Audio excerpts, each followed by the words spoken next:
everyone, my name is Samuel. I am your interim electoral commissioner. I will be taking you through a few steps which we can do the electronic voting that Kweku has spoken about. So without wasting time, let's go straight to the voting process. Okay, so as you can see on your screen, this would be the voting process that we'll be using. A link will be shared with you, and when you receive the link, just click on the link and then it will take you through the voting page. There will be 7 sessions that I want you to pay attention to, and the first one would be, of course, we will let you know the number of sessions which we have over there, and the second one will be asking you to take your time and go through each of the sessions. And we also want you to know that you can only vote once at each session. You've got to review every detail which you have inputted before submitting your answer.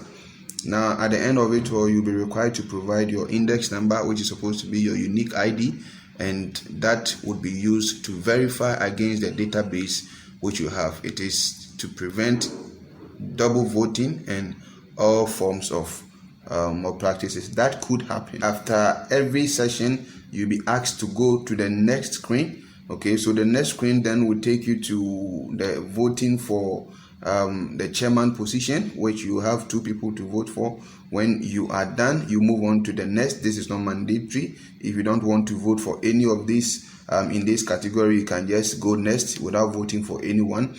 In fact, none of the category is mandatory except the portion where you're going to put your ID, your index number. And so just bear in mind that this is how it's going to go right through to the end. You just have to click on the person you are voting for. This session, the financial controller session, is just one person. We're asking you to endorse the candidate. We will require 50% plus 1 from the candidate.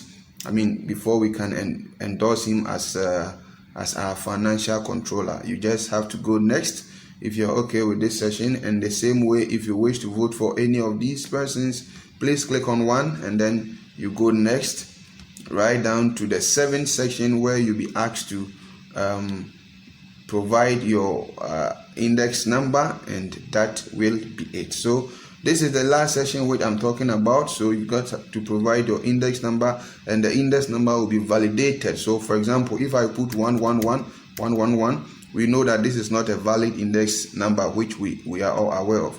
As soon as I submit, it will give me an error that says, please make sure your index number is correctly inputted. So this is how the voting process is going to be. As much as possible, we will try and make it look fast and simple. So if you finish voting, we will within an hour or 2 collate all the results and show with you, and we will be done with the voting process. Thank you so much for listening to this video. If you have any questions, you can always hit me up and I will explain to you. God bless you all and see you.